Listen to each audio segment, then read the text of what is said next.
Chapter 1-এ তোমার chapter 1-এর টাইটেলটা হচ্ছে plant sell and metabolism speciality.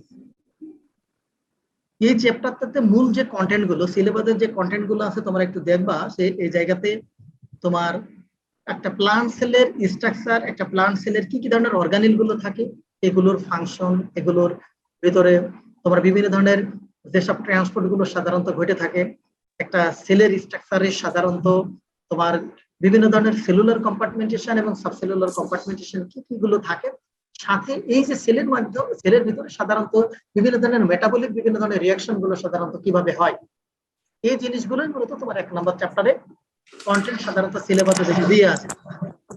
এখন এই চ্যাপ্টার 1-এর ফার্স্ট যে তোমার সিলেবাসের শুরুতে দিয়ে আছে যেটা, সেটা প্লান্ট সেল। প্লান্ট সেল বা সেল, বেসিক্যালি প্লান্ট সেল তোমাদের পরীক্ষায় অনেক সময় দেখা যাচ্ছে যে শুধুমাত্র সরাসরি ডিফাইন সেল অথবা নইলে অনেক সময় তোমার ডিফাইন প্লান্ট সেল, যে কোনো ভাবে অনেক সময় প্রশ্ন দেওয়া থাকে। যেটাই থাকুক না কেন, cell plant cell, just plant cell বলতে সাধারণত সরাসরি আসবে এটা একটা ইউক্যারিওটিক সেল। আর যদি নরমালি সেল দেওয়া হয় সেক্ষেত্রে সেলের ক্ষেত্রে তোমার প্রোক্যারিওটিক ইউক্যারিওটিক থেকে শুরু করে সাধারণত অল কাইন্ডস অফ সেল। এখন এই যে সেলটা সাধারণত আমরা যেটা বুঝি সেটা structural, functional and biological unit of কি লিভিং অর্গানিজম। এখন যখন গঠন আছে আমরা স্পেসিফিক্যালি প্লান্ট সেল বলবো, তখন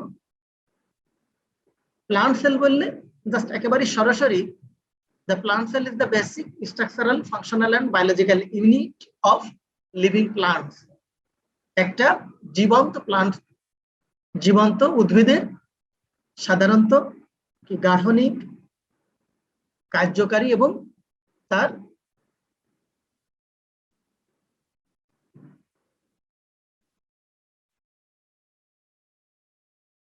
জীবের এককটাই হচ্ছে তোমার কি প্লান্ট সেল।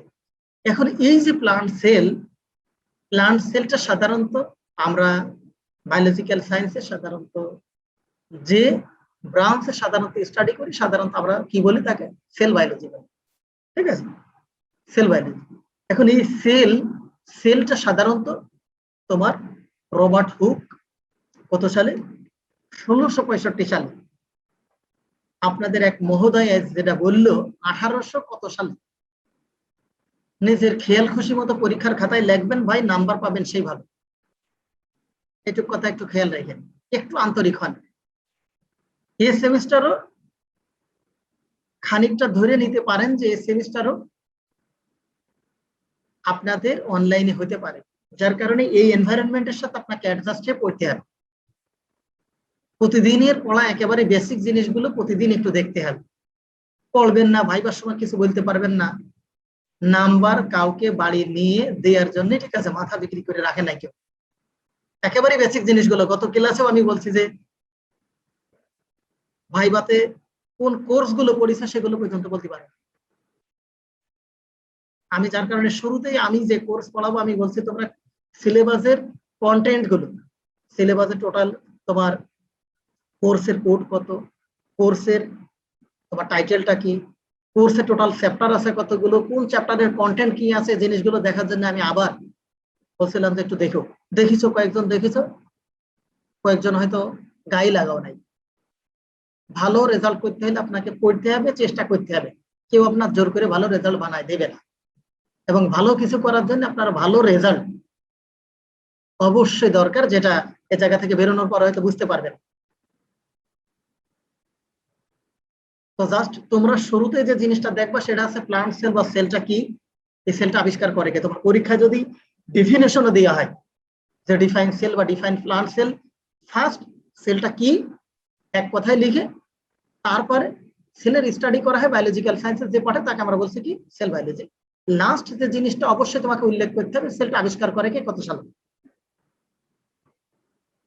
এবং কত বছর আগে। সাধারণত cells emerged on earth at least 3.5 billion years. 3.5 billion year আগে তোমার এই সেলটা সাধারণত পৃথিবীতে তার কি হয়েছে, তার উৎপত্তি হয়েছে এবং পৃথিবীতে সেলের সন্ধান পাওয়া গেছে। একেবারেই ডেফিনেশন যদি এক মার্কের দেওয়া হয়, মূল কথাটা লিখতে হবে। এরপরে তোমার মরফোলজিটাকে, morphology is a branch of biology dealing with the study of the form and structure of organisms and their specific structural features is called morphology or morphology of cell. এই যে মরফোলজি বলতে সাধারণত এক হচ্ছে এর ভিতরে কি কি জিনিসগুলো যাবে, তার মধ্যে এক হচ্ছে শেপ, তার আকৃতিটা কেমন, স্ট্রাকচারটা কেমন, কালার কেমন, প্যাটার্ন কেমন, সাইজ কেমন, ঠিক আছে। এক্সটার্নাল মরফোলজিটা কেমন, ইন্টারনাল মরফোলজিটা কেমন, সবকিছু তোমার এক হচ্ছে যে এই যে ডিসকাশনটা, স্টাডিটাকে আমরা সাধারণত বলবো মরফোলজি। এরপরে তোমাদের সিলেবাসে যেটা আছে সেটা হচ্ছে স্ট্রাকচার অফ সেল। এই জায়গায় দুটো সেল দিয়ে আছে, একটা প্লান্ট সেল আর একটা অ্যানিমাল সেল। এখন এই যে প্লান্ট সেল আর অ্যানিমাল সেল, এই জিনিসগুলো অনেক সময় ভাইভাতে একেবারে এক কথায় বেসিক একটা ধারণার জন্য অনেক সময় শুনি যে প্লান্ট সেল আর অ্যানিমাল সেলের মূল পার্থক্য কোন জায়গায়। একেবারে মেজর যে পার্থক্য, যেটা একটা জিনিস খেয়াল রেখো, সেটা হচ্ছে সেল অল। কোষ প্রাচীর প্লান্ট সেলে থাকে, অ্যানিমাল সেলে থাকে না। একেবারে সর্বপ্রথম পার্থক্য একটা, তোমার ভাইভাতে নিয়ে তুমি চাকরির জন্য বায়োলজিক্যাল সায়েন্সের স্টুডেন্ট হিসেবে একটা চাকরির ভাইভা দিতে গেলে তোমার এই বায়োকেমিস্ট্রি বলো, মলিকুলার বায়োলজি বলো, সেল বায়োলজি বলো, বেসিক কিছু জিনিসগুলো তোমার ভাইভাতে, চাকরির ভাইভা দিতে যাবো, তাও দেখবা ধরো তোমার প্লান্ট সেল এবং অ্যানিমাল সেলের মধ্যে একেবারে সবচেয়ে প্রথমে একটা পার্থক্য, সেটা আছে প্লান্ট সেলে সেল অল থাকে, অ্যানিমাল সেলে সেল অল থাকে না। 2 নম্বর যে পার্থক্য যেটা, সেটা আছে প্লান্ট সেলের ভিতরে তোমার chloroplast plant sell.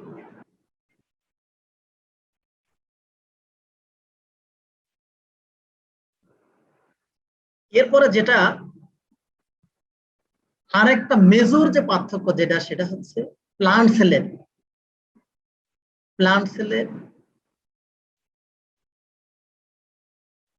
Sell vacuole বলছি আমরা যেটা, অর্থাৎ কোষ গহ্বর, যেটা প্লান্ট সেলে একটা কোষ গহ্বর থাকবে এবং সেটা সাইজে থাকবে কি বড়, larger in size.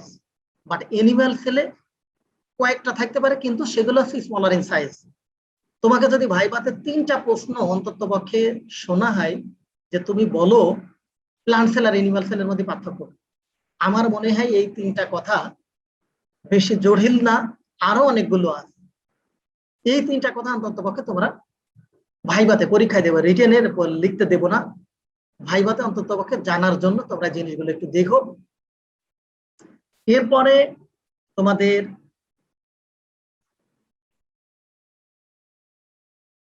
Types of সেলের ক্লাসিফিকেশনটা সাধারণত আমরা 3টা ভাবে করতে পারি। একটা আছে নিউক্লিয়াস অর্গানাইজেশনের ভিত্তি করে প্রোক্যারিওটিক এবং ইউক্যারিওটিক সেল। ফিজিওলজিক্যাল ফাংশনের উপর ভিত্তি করে সাধারণত 2 ধরনের, একটা বলছি যে সোমাটিক সেল, জার্মিনাল সেল, আর আরেকটা বলছি রিপ্রোডাক্টিভ সেল, আর একটা বলছি on the basis of existing in organism. এটা কি সাধারণত প্লান্টসে থাকে না অ্যানিমালের থাকে, তার বেসিসে 2 ভাবে, একটাকে বলছে প্লান্ট সেল, একটা অ্যানিমাল সেল। এখন আইজ জাস্ট আর একটা, এই যে প্রোক্যারিওটিক আর ইউক্যারিওটিক আমরা কেন বলছি এটার উপরে 1 মিনিটে আমরা আলোচনা করে শেষ করবো। তো প্রোক্যারিওটিক আমরা যেহেতু বলছি, এটা on the depend of nucleus organisation, অর্থাৎ নিউক্লিয়াসটা তোমার ওয়েল অর্গানাইজড না ওয়েল অর্গানাইজড না, তার বেসিসে ঘটনা আছে যে আমার প্রোক্যারিওটিক এবং ইউক্যারিওটিক ভাগ করা আছে।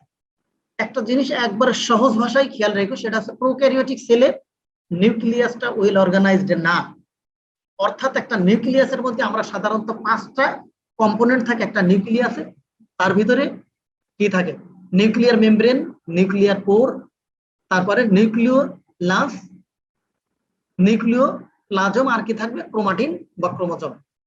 এই যে 5টা এলিমেন্ট, এই 5টা এলিমেন্ট যদি কোনো সেলের ভিতরে থাকে, সেটাকে বলবো আমরা কি ইউক্যারিওটিক সেল, অর্থাৎ ওয়েল অর্গানাইজড সেল যেটা, সেটা হচ্ছে ইউক্যারিওটিক সেল। আর প্রোক্যারিওটিক সেলে ওয়েল অর্গানাইজড নিউক্লিয়াস থাকবে না, নিউক্লিয়াসে শুধুমাত্র ডিএনএ অর্থাৎ ভিতরের ক্রোমোজোম। এই ক্রোমোজোমটা সাধারণত দুইভাবে থাকতে পারে। অনেক সময় প্রোক্যারিওটিক অর্গানিজমের ভিতরে এক আছে মানে যেমন প্লাজমিড আকারে গোলাকার কি থাকবে ডিএনএ থাকতে পারে, আর আরেকটা থাকবে কি যেটা সাধারণত তোমার একটা ডেন্স শেপ তোমার নিউক্লিয়াসের মতো এই ক্রোমোজোমের মতো সাধারণত তোমার সূত্রাকৃতির এক ধরনের যে ডিএনএ থাকবে, যেটা সাধারণত ব্যাকটেরিয়াতে থাকলে আমরা তাকে বলি কি ব্যাকটেরিয়াল ডিএনএ। শুধুমাত্র তোমার জেনেটিক ম্যাটেরিয়ালটা থাকবে, অন্যান্য চারটা পার্ট আর থাকবে না, যার কারণে এটাকে বলতেছি নট ওয়েল অর্গানাইজড নিউক্লিয়াস, সেটা হচ্ছে প্রোক্যারিওটিক। অর্থাৎ ওয়েল অর্গানাইজড নিউক্লিয়াস থাকবে ইউক্যারিওটিকে, আর ওয়েল অর্গানাইজড নিউক্লিয়াসটা থাকবে না হচ্ছে প্রোক্যারিওটিক। এবং এক্সাম্পল হিসেবে যেমন ব্যাকটেরিয়া আর কেয়া দিয়ে আছে, যেমন ইউক্যারিওটিকের মধ্যে তোমার প্রোটিস্ট, ফাঞ্জি, প্লান্টস, এনিম্যাল, এগুলো আছে ইউক্যারিওটিক। সাইজের ক্ষেত্রে বলা হচ্ছে যে প্রোক্যারিওটিকের সাইজটা হবে কম, 1 থেকে 5 মাইক্রোমিটার, ইউক্যারিওটিকের ক্ষেত্রে 10 to 100 মাইক্রোমিটার। এর সাথে যেমন তোমার ডিএনএটা সাধারণত প্রোক্যারিওটিকের সার্কুলার সাধারণত হয়, ইউক্যারিওটিকের ক্ষেত্রে সাধারণত লিনিয়ার টাইপের হয়ে থাকে। সাথে তোমার রাইবোজোমের যেমন 50S এবং 30S সাধারণত সাব ইউনিট থাকে, ইউক্যারিওটিকে 60S এবং 40S সাব ইউনিট থাকে। সাইটোপ্লাজমিক যে স্ট্রাকচার যেটা বলছি সেটা হচ্ছে অনেক সময় ভেরি ফিউ স্ট্রাকচার খুব কম পরিমাণ থাকে এবং খুব বেশি পরিমাণ থাকে ইউক্যারিওটিক। মাইটোকন্ড্রিয়া যেমন মাইটোকন্ড্রিয়া তোমার প্রোক্যারিওটিক সেলে থাকে না, ইউক্যারিওটিক সেলে কি থাকে, ক্লোরোপ্লাস্ট থাকে না, প্রোক্যারিওটিক ইউক্যারিওটিকে থাকে। প্রোক্যারিওটিক সেলে সেল ডিভিশনটা সাধারণত বাইনারি ফিশন প্রসেসে হয়, আর ইউক্যারিওটিকে সাধারণত মাইটোসিস এবং মিওসিস দুটো প্রসেসে হয়। ক্রোমোজোমটা সাধারণত সিঙ্গেল ক্রোমোজোম ফর্মে সাধারণত প্রোক্যারিওটিকে থাকে, আর ইউক্যারিওটিকে সাধারণত মোর দ্যান 1 ক্রোমোজোম সাধারণত থেকে থাকে।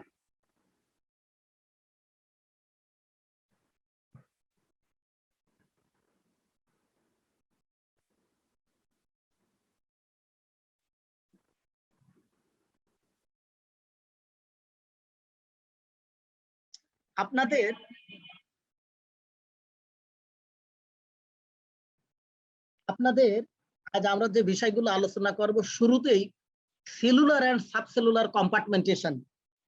সেলুলার কম্পার্টমেন্টেশন বলতে আমরা সাধারণত কি বুঝি, সাবসেলুলার কম্পার্টমেন্টেশনটা কি, সাথে সাবসেলুলার কম্পার্টমেন্টেশনের কিছু এক্সাম্পল এবং তার ফাংশন। তো শুরুতেই আমরা cellular compartmentation. Cellular compartmentation refers to the way organelles in eukaryotic cells live and work in separate areas within the cell in order to perform their specific function more efficiently. একটা সেলের ভিতরে বিভিন্ন ধরনের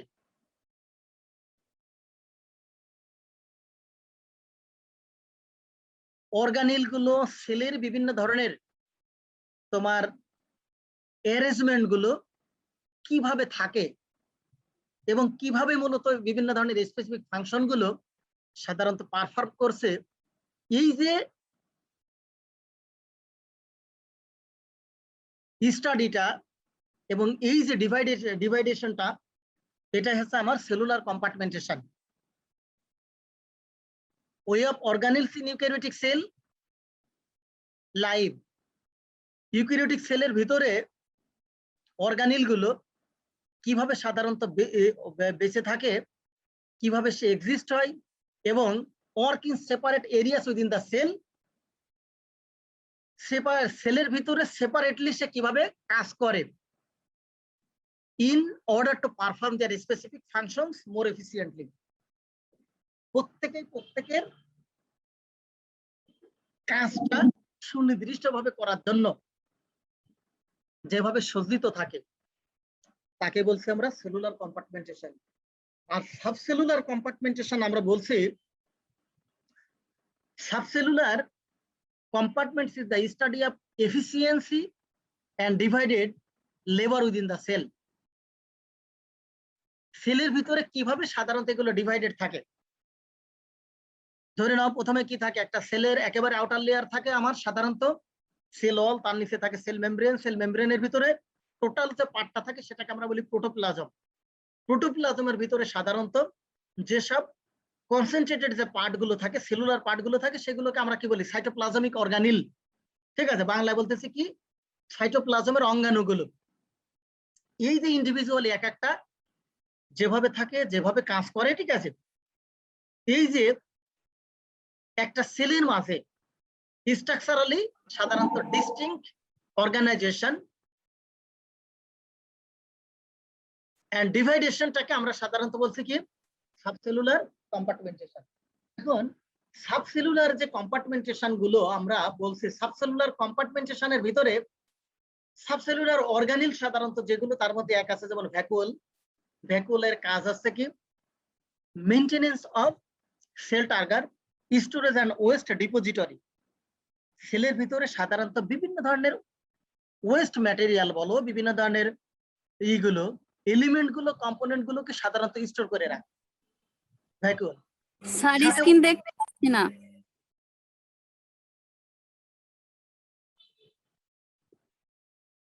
দেখা যায়?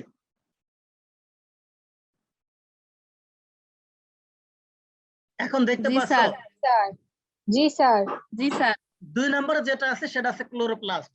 ক্লোরোপ্লাস্টের কাজ কি ফটোসিনথেসিস করা, synthesis of starch and lipid, cytosol, general metabolic compartments, synthesis of sucrose.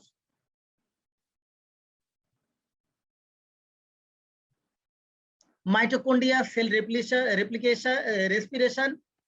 নিউক্লিয়াসের কাজ কি content of the genome of the cell, reaction site of respiration.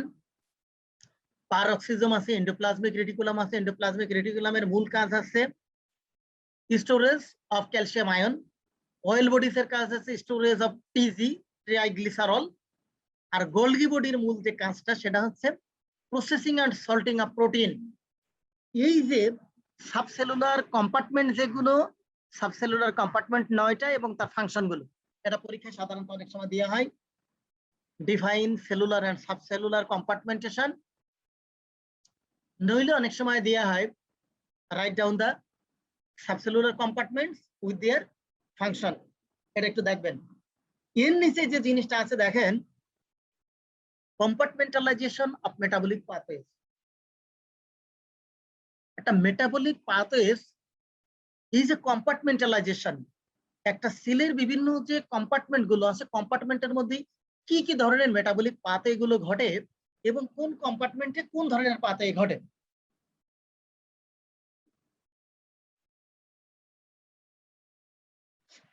প্রথমে সাইটোসল।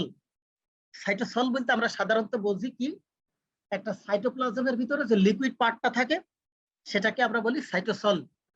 এখন এই যে সাইটোসলের মধ্যে সাধারণত কি ঘটে, মেটাবলিজম অফ স্যাকারাইডস, অর্থাৎ যে জায়গাটায় গ্লাইকোলাইসিস ঘটে, গ্লুকোনিওজেনেসিসের কিছু পার্ট ঘটে, গ্লাইকোজিনোলাইসিস ঘটে, synthesis of glycogen, pentose cycle, অর্থাৎ পেন্টোজ ফসফেট পাথওয়ে। এগুলো সাধারণত কি ঘটে কোথায়, সাইটোসলের ভিতরে। সাথে অন্যান্য যে জিনিসগুলো ঘটে, মেটাবলিজম অফ ফ্যাটি অ্যাসিড, অর্থাৎ ফ্যাটি অ্যাসিড সিনথেসিসটা হবে, মেটাবলিজম অ্যামাইনো অ্যাসিড, এবং আদার কিছু পাথওয়ে, যেমন এক হচ্ছে তোমার part of haem and urea সিনথেসিসের কিছু অংশ সাইটোসলে ঘটে। সাথে metabolism of purine and pyrimidine, purine পাইরিমিডিনের মেটাবলিজমটাও হয় সাইটোসলের ভিতরে। এরপরে তোমার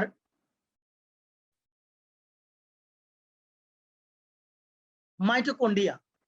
মাইটোকন্ড্রিয়ার ভিতরে তোমার মেটাবলিজম অফ স্যাকারাইডস কিছু হয়, যেমন পার্ট অফ গ্লুকোনিওজেনেসিসের কিছু পার্ট হয়।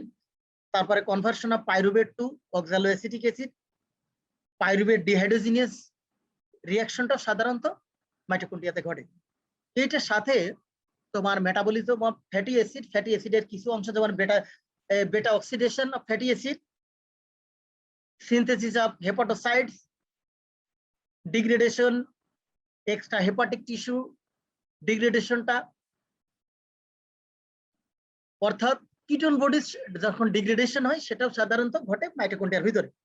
সাথে metabolism of amino acid, amino acid মেটাবলিজমের কিছু অংশ যেমন oxidative deamination, some of the transamination reaction, other কিছু পাথওয়ে যেমন ক্রেব সাইকেল, অর্থাৎ টিসিএ সাইকেল যেটা বলি, respiratory chain, electron transport chain বলি যেটা, oxidative phosphorylation, parts of haem and urea synthesis পাতে। এটা সাধারণত ঘটে থাকে মাইটোকন্ড্রিয়াতে। GER granular endoplasmic reticulum reaction গুলো সাধারণত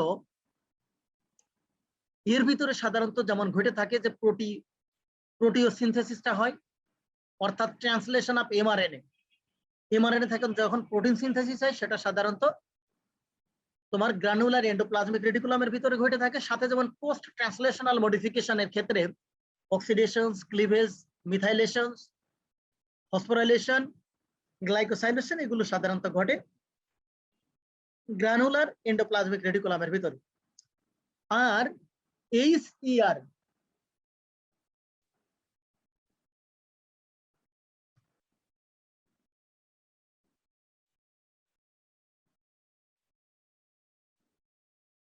হায়ার এন্ডোপ্লাজমিক রেটিকুলামের ভিতরে সাধারণত যেটা ঘটে তার মধ্যে আছে টিএজি